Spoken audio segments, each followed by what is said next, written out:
students, welcome back. Now I am going to teach standard 12 subject SP chapter number 2 transfer and transmission of share.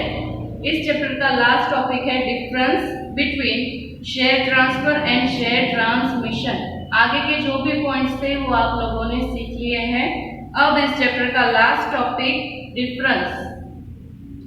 Start with meaning. Transfer of share का meaning है when a share holder voluntarily passes ownership of share to another person in accordance with the provision of Companies Act and Articles of Association, it is called transfer of share. ये जो है transfer of share, what is the meaning of transfer of share? इसमें क्या होता है? passes the ownership voluntarily। कोई भी एक शेयर होल्डर है जिसके पास शेयर है, अगर कंपनी के आर्टिकल्स ऑफ एसोसिएशन में या तो फिर कंपनीज एक्ट में ऐसी प्रोविजन है कि कोई शेयर होल्डर अपनी जो ओनरशिप है वो पास कर सकता है अनदर पर्सन को, तो इस जो प्रोसेस है ट्रांसफर की उसको बोलते हैं transfer of shares. Transmission of share का मीनिंग है when a share holder dies और he is declared by the court to be an insolvent or lunatic, then such compulsory transfer of share under the law is called transmission of share।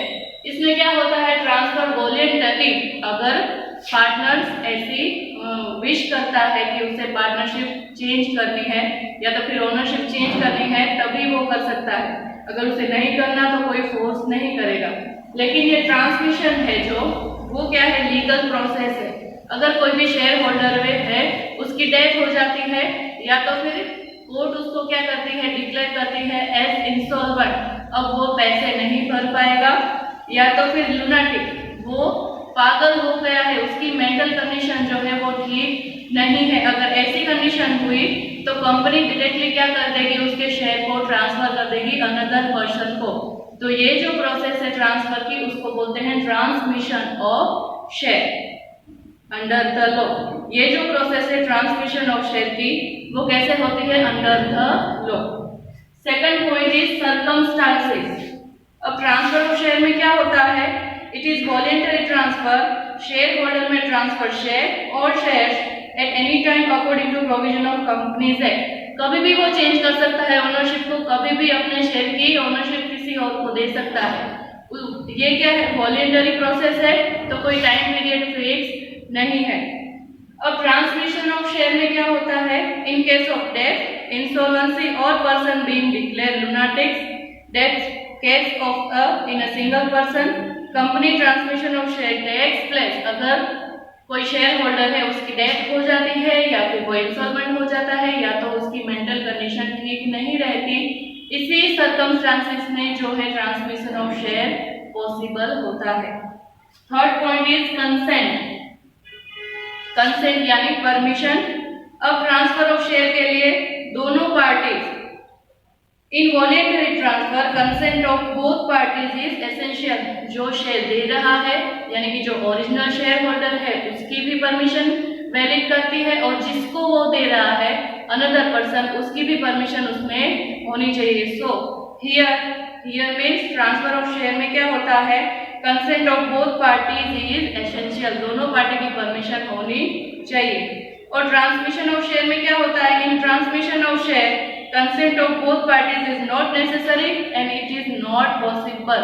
अब transmission of share है वो तो क्या होता है? Under law होता है, तो वो किसको वो शेयर देंगे वो कुछ फिक्स नहीं होता। तो ट्रांसमिशन ऑफ शेयर में कंसेंट जो है वो पॉसिबल ही नहीं है। Fourth point is consideration. Share transfer is arises due to a valid agreement of two parties, so consideration is essential.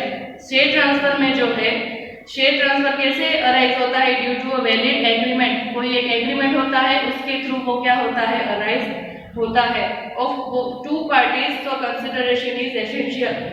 इधर क्या होता है? ऑप्शन अवेलेबल होता है, कहाँ पे? Consideration. In transmission of share consent of both parties, sorry, in transmission of share shareholders loses ownership is shifted to legal representative this is not selling, so there is no consideration. इधर जो है transfer of share में shareholder के पास option होते हैं कि उसे किसको अपनी जो ओनरशिप है वो चेंज करवानी है, उसको ओनरशिप जो है वो पास करनी है। ट्रांसफर ऑफ शेयर में ऑप्शन होता है यानी कि कंसिडरेशन होता है, लेकिन ट्रांसमिशन ऑफ शेयर है वो तो क्या है, उसमें कोई भी शेयर होल्डर लॉसेस ओनरशिप यानी कि वो शेयर होल्डर अपनी जो ओनरशिप है वो लॉस कर देता है ड्यू टू सम सर्कमस्टांसेस जो आगे हमने देखे। Ownership is shifted to legal representative, so this is, ये क्या होता है, लीगल रिप्रेजेंटेटिव को ओनरशिप जो है वो शिफ्टेड हो जाती है। तो इधर जो है सेलिंग पर्पस के लिए जो शेयर ट्रांसफर नहीं होता, तो इधर नो कंसिडरेशन, इधर कोई ऑप्शन होता नहीं है।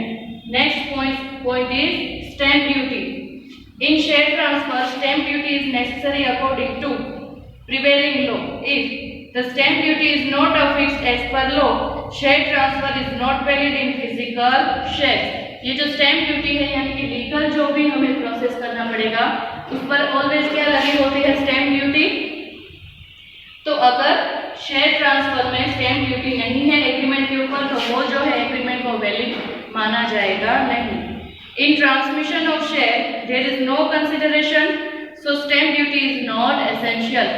ट्रांसमिशन ऑफ शेयर में ये जो है स्टैंप ड्यूटी वो नेसेसरी नहीं है, एसेंशियल नहीं। Sixth point is membership. Membership is obtained by the transferee after the approval of the board of directors and his name is entered into the register of member. इसमें membership कैसे मिलेगी, transmission of share में membership is obtained by transferee. Transferee यानी कि जो संचालक होता है कंपनी का, वो मेंबरशिप को ऑब्टेन करता है, अप्रूवल देता है बोर्ड ऑफ डायरेक्टर के अप्रूवल के बाद ही वो ऐसा कर सकेगा। And his name is entered into the register of member, जिसको वो ट्रांसफर कर रहा है शेयर, जो अनदर शेयर होल्डर है उसका नेम बोर्ड ऑफ डायरेक्टर के अप्रूवल के बाद ही संचालक जो है वो रजिस्टर में लिखेगा। ट्रांसमिशन ऑफ शेयर में क्या होगा, legal representative is entitled, so the rights of a member and can claim dividend. इधर क्या होता है, एक लीगल रिप्रेजेंटेटिव होता है जो ये प्रोसेस को क्या करता है, हायर करता है। सो उसे फिर राइट मिलता है मेंबर बनने का और he can also claim dividend. Next point is procedure. A procedure of board of director is required following the provision of articles of association. जैसे ही आर्टिकल ऑफ एसोसिएशन में प्रोविजन की गई है उसी तरह से बोर्ड ऑफ डायरेक्टर जो है वो पूरी प्रोसेस करेगा in transfer of share. In transmission of share legal representative sends evidence supporting his right obtain through court to the company for getting his name registered as member.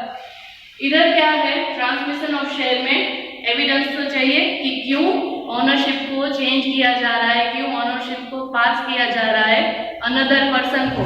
तो जो उसके circumstances है उसका एविडेंस भी होगा, वो evidence उस legal representative को भेजना है कोर्ट में। And then for getting his name registered as member, court में भेजने के बाद जो कोर्ट डिसीजन लेगा उसी तरह से उसका जो नेम है वो मेंबरशिप में क्या होगा, रजिस्टर्ड होगा।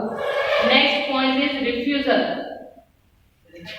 इन transmission of share board of director में refuse to transfer of share. इधर जो है ट्रांसफर ऑफ शेयर में board of director can refuse. Board of director अगर चाहे तो ये जो ट्रांसफर ऑफ शेयर है उसको रिफ्यूज कर सकता है, रोक सकता है।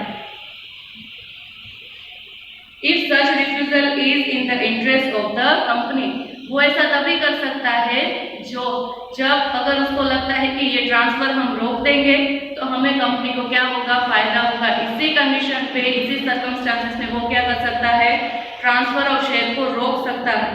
In transmission of shares generally the directors of the company can not refuse transmission of share. इधर रिफ्यूजल का क्वेश्चन ही नहीं आएगा क्योंकि उसके पास क्या है, वैलिड रीजन। ट्रांसमिशन होता है बाय कोर्ट और बाय लॉ। सो अगर ऐसी कंडीशन हुई जब कंपलसरी हमें क्या करना पड़ता है, ओनरशिप को चेंज करना पड़ता है, तो इस सर्कमस्टांसेस में जो डायरेक्टर है वो जो है रिफ्यूज नहीं कर सकते ट्रांसमिशन ऑफ शेयर को। Ninth point is responsibility. In transfer of shares, the original shareholder does not have any responsibility after transfer of share is completed. अगर ट्रांसफर हो गया शेयर का तो जो उसके ओरिजिनल शेयर होल्डर है जिसने ऑलरेडी ओनरशिप को ट्रांसफर कर दिया है उसकी ट्रांसफर होने के बाद कोई भी रिस्पॉन्सिबिलिटी रहती नहीं है. In transfer of share, in transmission of share there is no personal responsibility of the representative. However, he has to accept responsibility arising due to share. Personally तो कोई इधर भी ट्रांसमिशन ऑफ शेयर में भी personally कोई responsibility रहती नहीं है, लेकिन अगर उसने कोई रिस्पॉन्सिबिलिटी एक्सेप्ट की है तो वो उसको क्या करनी पड़ेगी, निभानी पड़ेगी. And the last point is right to go to a tribunal. Tribunal यानी कि ये जो जजेस होते हैं कोर्ट के उसकी meeting. In transfer of share, if a company refuses to transfer without valid reason, the share holder has the right to go to a tribunal. अगर कंपनी कोई भी रीजन से ये जो ट्रांसफर ऑफ शेयर है उसको रिफ्यूज करती है तो शेयर होल्डर के पास राइट है कि वो कहाँ जाए, ट्रिब्यूनल में. आगे की प्रोसेस के लिए, जस्टिस के लिए कहाँ पे जाए, ट्रिब्यूनल में. In transmission of share, the company cannot refuse transmission, and so the question of going to tribunal does not arise. इधर क्या है, कंपनी रोक ही नहीं सकती ट्रांसमिशन को, तो ट्रिब्यूनल में जाने का क्वेश्चन ही आएगा नहीं. तो ये जो 10 पॉइंट्स हैं which shows the difference between transfer of shares and transmission of share. First is meaning. transfer of share क्या है, ownership passes voluntarily, and transmission of share क्या है, ओनरशिप पासेस कंपल्सरीली. ये मैंने शॉर्ट में लिखा है, वो आपको समझ में आ जाएगा एक बार पढ़ने से ही. Next is circumstances.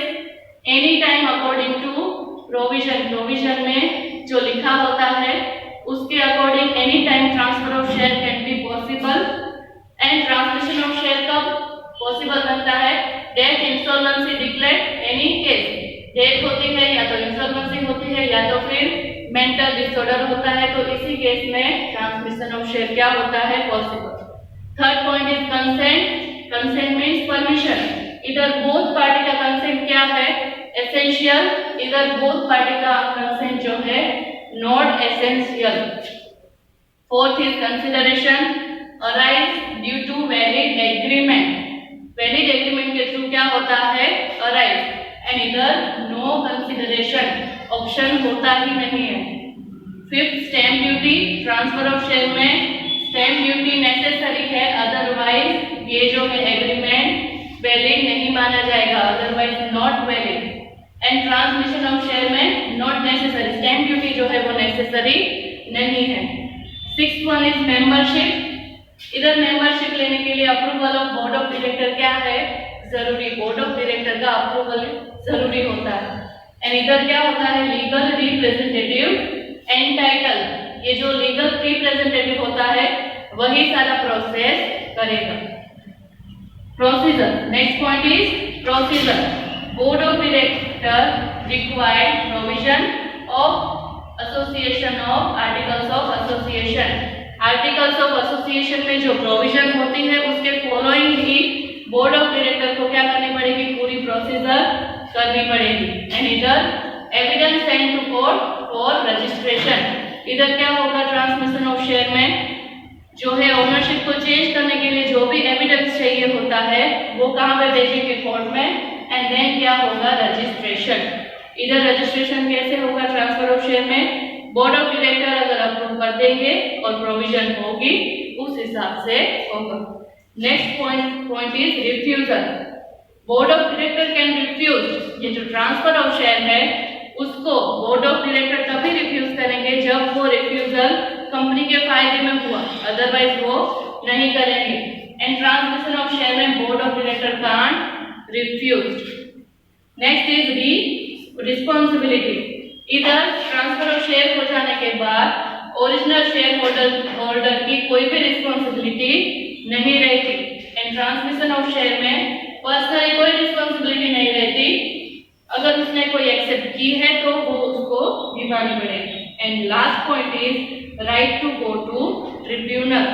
अगर बोर्ड ऑफ डायरेक्टर रिफ्यूज करता है तो जस्टिस लेने के लिए जो शेयर होल्डर है वो कहाँ पे जाएगा? शेयर होल्डर के पास ऐसा राइट है टू गो टू ट्रिब्यूनल। और ट्रांसमिशन ऑफ शेयर में बोर्ड ऑफ डायरेक्टर रिफ्यूज ही नहीं करेंगे तो ट्रिब्यूनल में जाने का क्वेश्चन भी आएगा नहीं। आपको ये पूरा समझ में आ गया what is transfer of share, what is transmission of share and what are the difference between both. Clear? आगे के वीडियो में हम नया चैप्टर स्टार्ट करेंगे। आज के लिए सिर्फ इतना। Thank you.